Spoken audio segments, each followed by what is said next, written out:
Мария, Дева чистая, Пресвятая Богородице, радуйся, невесто, не невестная, Царице, Мати, Деву, руно все покрывающее.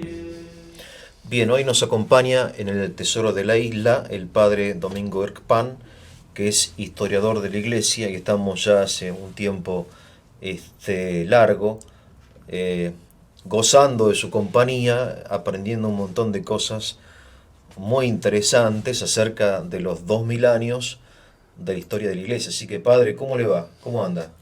Bien, dentro de todo, soportando. Podría ser peor. Sí, podría ser peor. Bueno, ¿de qué vamos a hablar hoy? Muy bien, hemos dejado en el tema del feudalismo, que es importante en la historia de la Iglesia saber ubicarse en el ambiente social, popular, político, para saber, para entender por qué aparecen tales o cuales actitudes, tanto de personajes eclesiásticos como de las autoridades, llamémoslas civiles.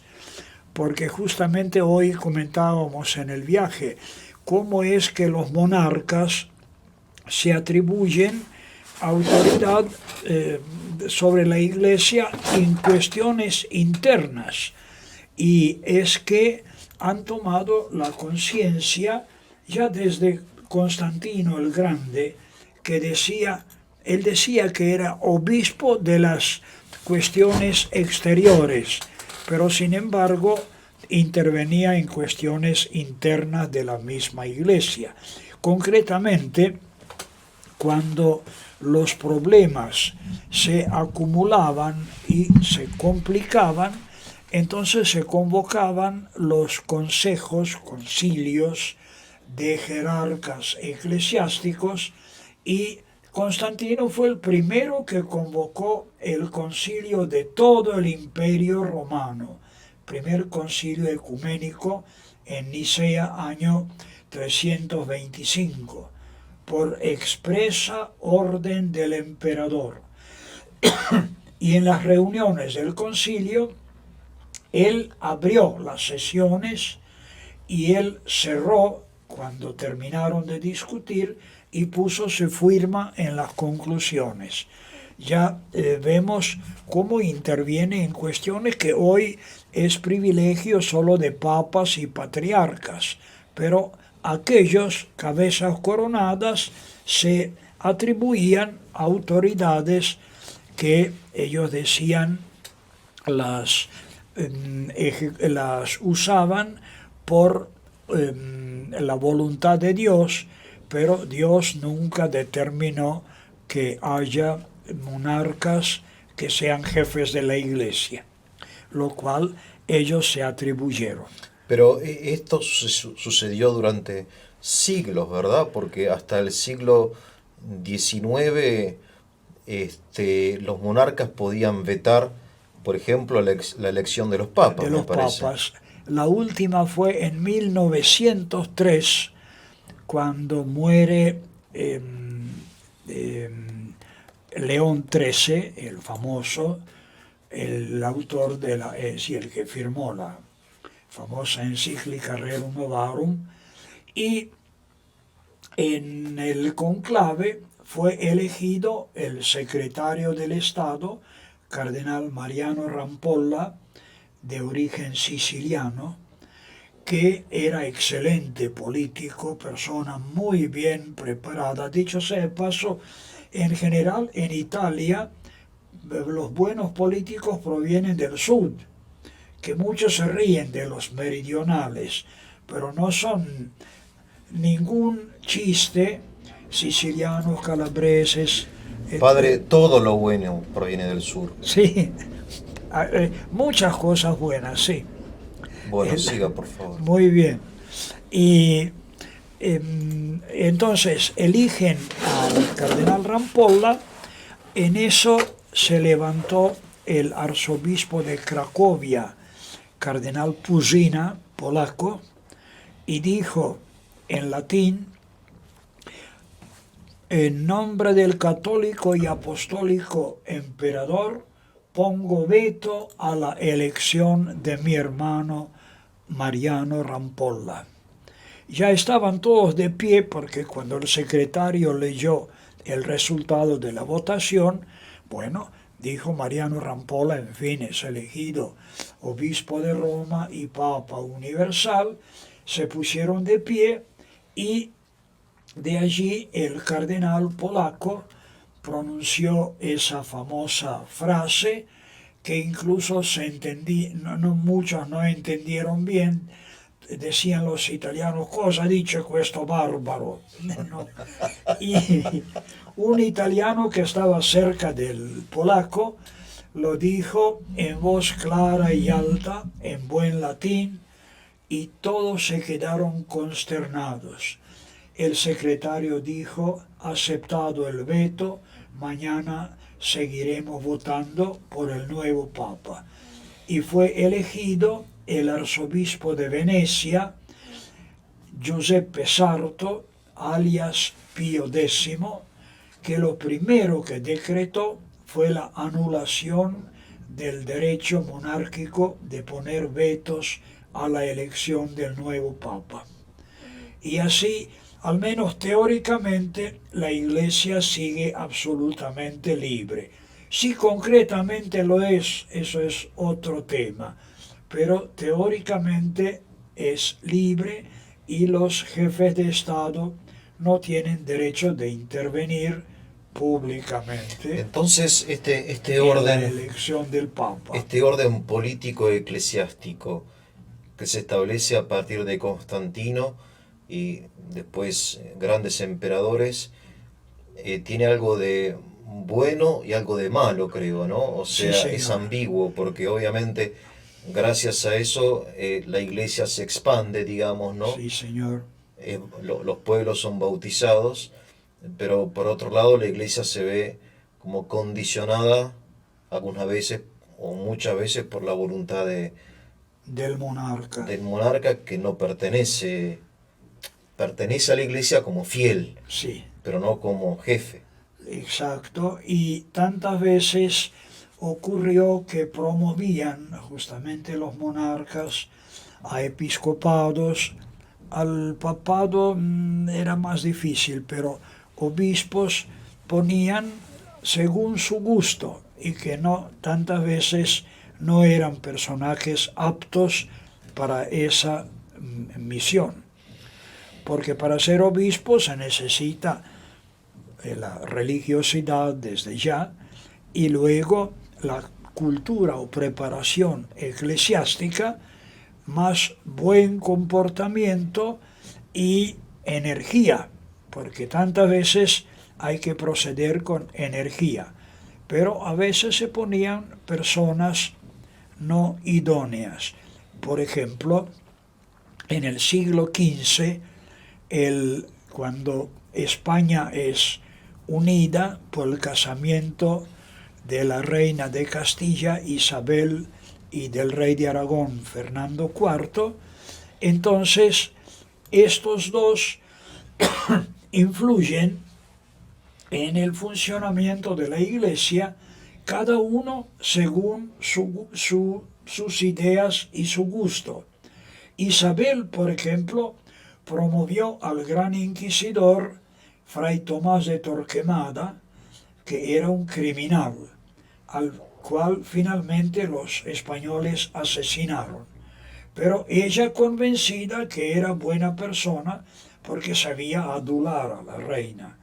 Y ese periodo fue realmente de policía interna de la iglesia tipo Gestapo alemana o checa rusa, ¿no? Y bueno, acabaron con el asesinato de él. En cambio, Fernando no se interesaba tanto en la Inquisición, sino en colocar a sus hijos naturales, que tenía cantidades, a los varones, que a los varones no les podía dejar alguna herencia de la corona, porque eran naturales, entonces, no legítimos. Entonces, los promovía a episcopados, siendo que todavía eran adolescentes en realidad. Bueno, menos mal que lo frenó Isabel, porque si no el episcopado español habría sido un desastre como era el episcopado de centro de Europa y de Italia O sea, en por un ese lado, tiempo. uno entiende de repente la reforma protestante, Sí, ¿no? Si es muy que uno just- la critica desde el punto de vista teológico, pero desde el punto de vista histórico, era muy justificable. la iglesia venía o estaba muy mal, según aquello lo que usted nos está contando, ¿no? Sí.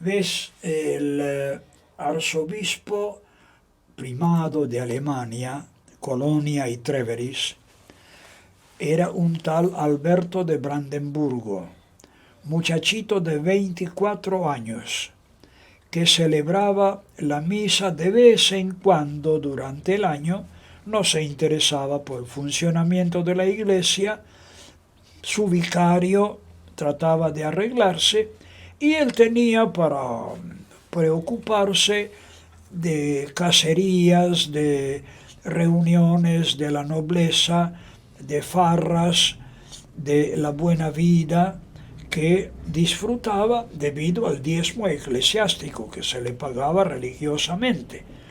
Y cuando viene el tema de las indulgencias, ese Alberto fue nombrado comisario general de las indulgencias y llegaba a apropiarse hasta la mitad de lo recolectado en Alemania para la construcción de la Basílica de San Pedro.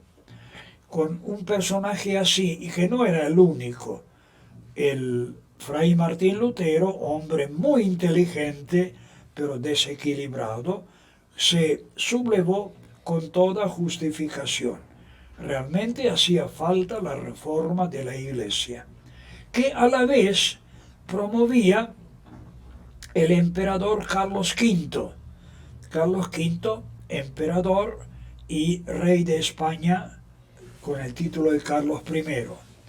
Bueno, este señor, en cuyo imperio no se ponía el sol, porque tenía soberanía sobre diversas regiones alrededor de todo el globo, este señor, sin embargo, promovía la reforma de la Iglesia, exigiendo un concilio ecuménico que finalmente se reunió en Trento, el año 1545.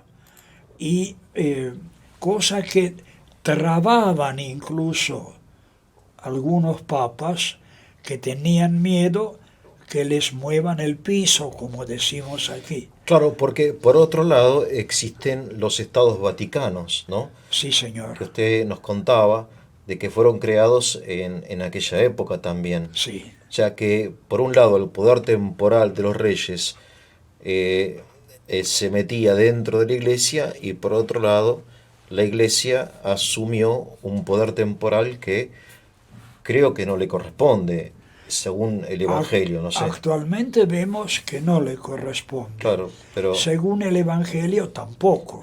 ¿qué es lo, pero- qué es lo que importa, digamos, ¿no? Sí, exacto.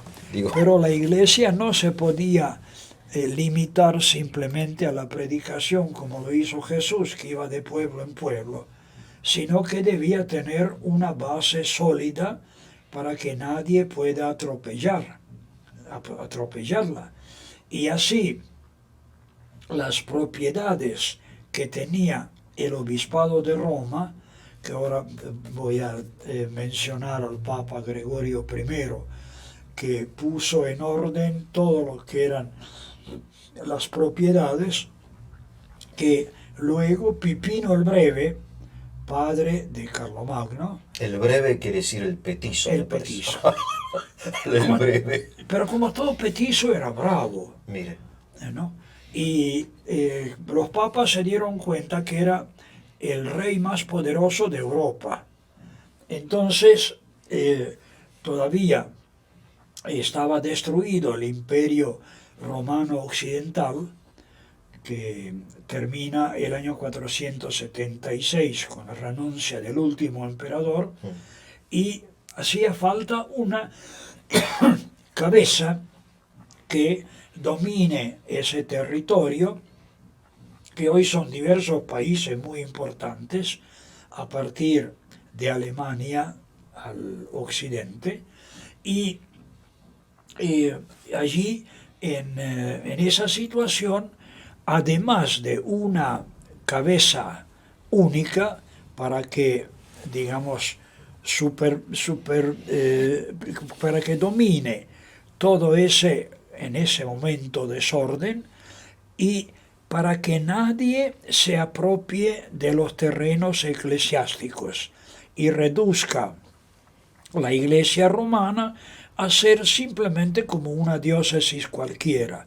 Entonces, Pipino el Breve logra obtener el rescripto, el decreto, por el cual acepta la zona que poseen los papas como Estado soberano. Tratado de Quercy, año 764, si mal no recuerdo. Y con eso se establece el Estado soberano papal, que se prolongó hasta 1871.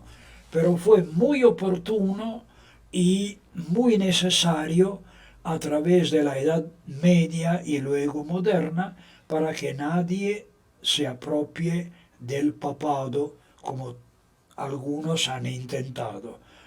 El Papa sea independiente y pueda cumplir con su misión universal, sobre todo, que sería impedida con alguno poderoso que venga y se apropie del centro de Italia, que era el Estado de la Iglesia. Bueno, eso actualmente no sería admitido por nada como algo antievangélico, salvo el microscópico Estado del Vaticano. Eso sí, otra vez el tema de la independencia. Por ejemplo, durante la Segunda Guerra Mundial, el Papa Pío XII salvó miles de judíos y, entre otras cosas, había llenado el Vaticano con judíos que huían del poder alemán, de Hitler, y se refugiaban en algún lugar que sea seguro.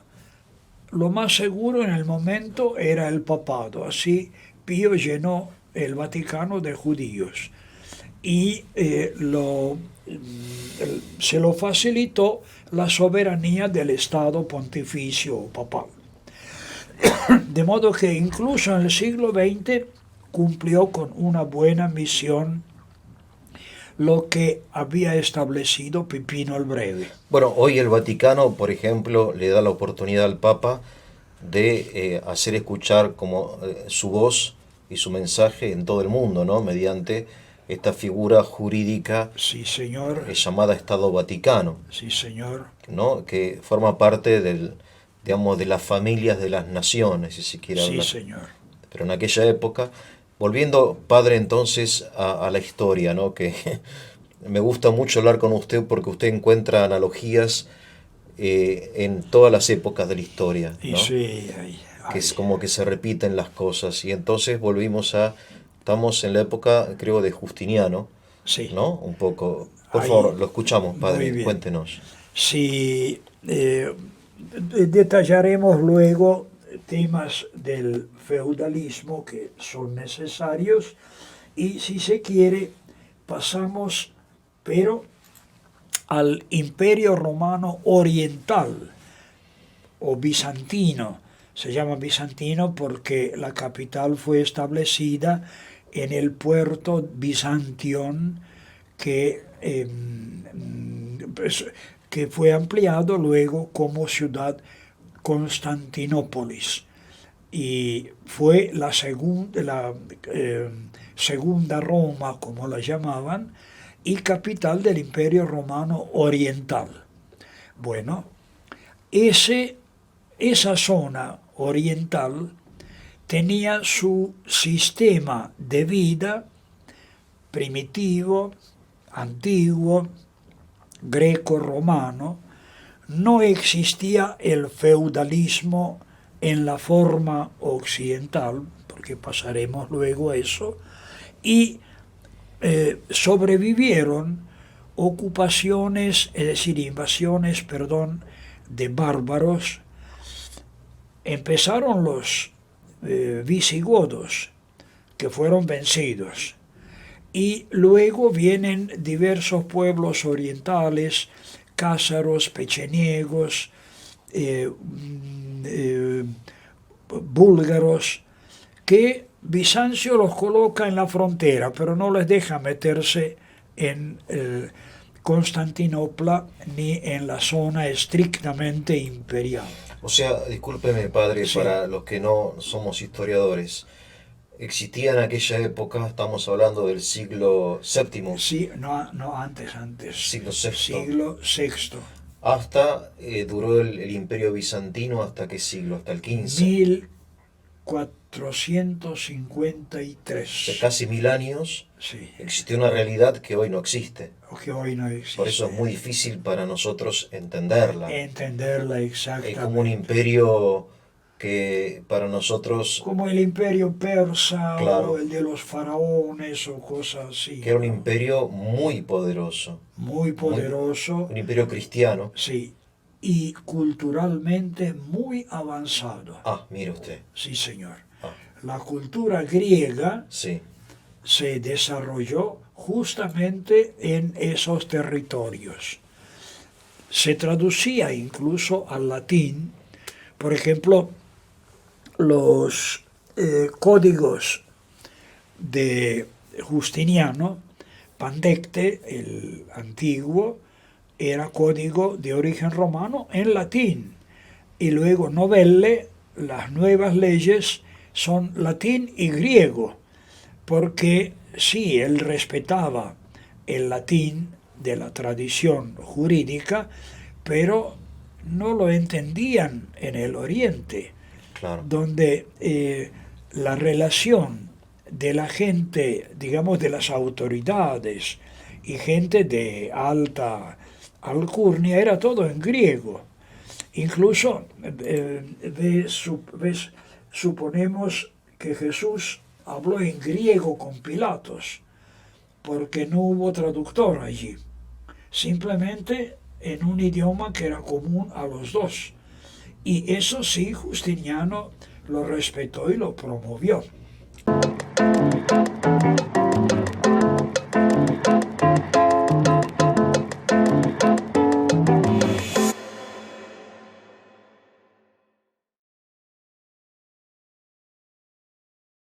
Bien, Justiniano es un emperador bizantino que asume su rol dentro de la iglesia también. También, sí, Un hombre señor. muy creyente, entiendo, Conocía teología muy bien. autor de himnos Sí, sí. y Porque se casa con Teodora, entiendo. Sí, parte de la cultura de aquella gente Sí. griega, sí. que ya era toda cristiana, bautizada, parte de esa cultura incluía la teología. Ah, mire. Entonces, gente laica, perfectamente, pero que podrían disputar en cuestiones teológicas con cualquier obispo. Y el episcopado, justamente una de las cosas que insistió Justiniano fue que en el episcopado sean gente al menos culta, sino erudita también. Y así aparecían tantos obispos y patriarcas de altísima cultura de aquel tiempo. Muy bien, este buen señor era un ratón de biblioteca que pasó su juventud leyendo en la biblioteca imperial, estudiando, de Constantinopla. Por supuesto, se entusiasmó con todo lo que encontraba de política, de administración, de economía, en fin, de todo lo que era importante para el monarca, y hasta sus 40 años ni siquiera pensó en novias, ni en chicas, nada de eso, hasta que apareció un circo en Constantinopla, y en el circo trabajaba como saltimbanqui una chica muy agradable de nombre Teodora. Esta buena chica, de origen humilde realmente, en su juventud, en fin, tenía sus traspiés. Su padre murió destrozado por un oso en el circo, y ella, deambulando con el circo por Egipto, fueron a parar a la abadía de San Macario el Grande, a la izquierda de Alejandría, y allí entró en contacto con los monjes.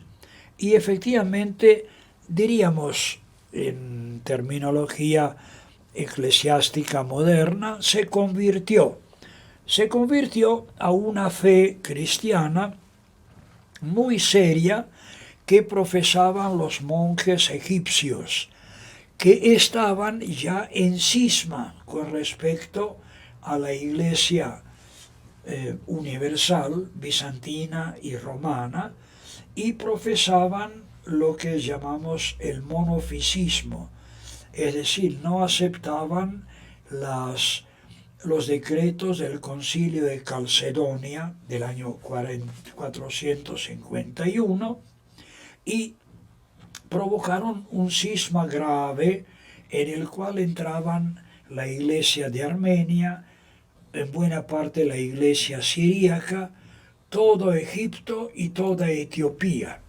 Bueno, entró en tacto con ellos Teodora y llegó a Constantinopla como cristiana piadosa. Bueno, este buen ratón de biblioteca se enamoró del primer momento cuando la vio y se casó.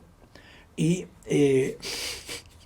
bueno, pero cuando iba a misa en la catedral, debía acompañarlo la esposa, pero la gente se reía de ella, porque como siempre los chismes de la gente son en una partecita ciertos, pero en una gran parte inventados. Entonces de Teodora decían cualquier cosa, y Teodora, pobre, acabó por ir a misa simplemente a la galería de la catedral, arriba en el gallinero llamado gineceo, lugar de las mujeres, y Justiniano iba solo al centro de la iglesia. Entonces, padre, a ver, Teodora no era una cristiana ortodoxa, que se dice. Exactamente. Era monofisita. Monofisita, sí. Monofisita, a ver, explíquenos un poco qué significa desde la teología, digamos, ¿no? Si en Calcedonia, año 451, se definió con toda claridad y con toda cantidad de adjetivos las dos naturalezas en Cristo Señor, la humana y la divina. Coexisten en el mismo individuo que es Cristo nuestro Señor, sin confusión, sin deficiencias, y cada una con sus facultades, es decir, con sus cualidades humanas y divinas. Los armenios, por ejemplo, no fueron invitados al concilio, así que no entraron en esas discusiones. Otros sí, pero la oposición de los egipcios era muy fuerte, y así no se aceptó la definición que la leímos en ese libraco Magisterio de la Iglesia. Detzinger. Eso es, está justamente el párrafo clave. Muy hermoso. Muy Sí, hermoso. sí, sí, muy, muy bien. Ah. Pero claro, ellos rencorosos porque no fueron invitados. Y otros, los egipcios, porque eso negó la predicación y la tradición que venía bueno, no venía de tan lejos, pero de Cirilo de Alejandría, quien había pronunciado una frase que después trataba de hacerla olvidar. Sí, mia physis tu teu logus es arcumeni. Una es la naturaleza del verbo de Dios encarnado. Y explicaban los egipcios que después de la encarnación la divinidad absorbe la humanidad de Cristo, lo cual no es cierto. Calcedonia dice lo contrario. Subsisten las dos naturalezas, cada una con sus facultades. Claro. Y el Egipto no lo aceptó. Tampoco Etiopía, que eran discípulos de los egipcios. Bien, entonces Teodora sí, viene de ese claro. ambiente. Entonces el Concilio de Calcedonia viene a desarrollar lo que ya está, creo, en el Evangelio, ¿no? Sí, No señor. es que inventa algo nuevo, sí. Sí, señor. Es decir, que Cristo es uno por la unidad de la persona de Cristo, ¿no? Sí, señor. Y en esa persona existen dos naturalezas, la divina y la Y humana, la humana. que no son inseparables, pero que no se confunden. No se confunde. La divina no absorbe a la No humana. absorbe la humana. Claro, y por Ni eso Cristo viceversa. sufre como hombre Sí. y hace milagros como Dios, Y sí, ¿no? señor. Claro, es la gran pregunta, ¿no? ¿Quién Sí, es Cristo? es misterio. Claro, No es el concilio no puede ni pudo dar una explicación como sería, qué sé yo, la afirmación por ejemplo, del cardenal Pedro de allí del siglo XIV, que demuestra que la Tierra es redonda, ¿no? Pero demuestra matemática y geométricamente, con los datos que se notan, se ven y se conjugan en su totalidad para conocer el planeta llamado Tierra. ¿no fue Galileo Galilei el que descubrió todo Es eso? muy posterior. Ah, Galileo Galilei demuestra que la Tierra no es el centro del universo, claro, cosa que creían los antiguos, claro, sino que es un planeta que gira alrededor del Sol. claro. Esto del cardenal, era profesor de la Sorbona, esto viene de antiguo, analizando los escritos de diversos autores medievales, de Fray Tomás de Aquino, de Alberto Magno, el hombre científico.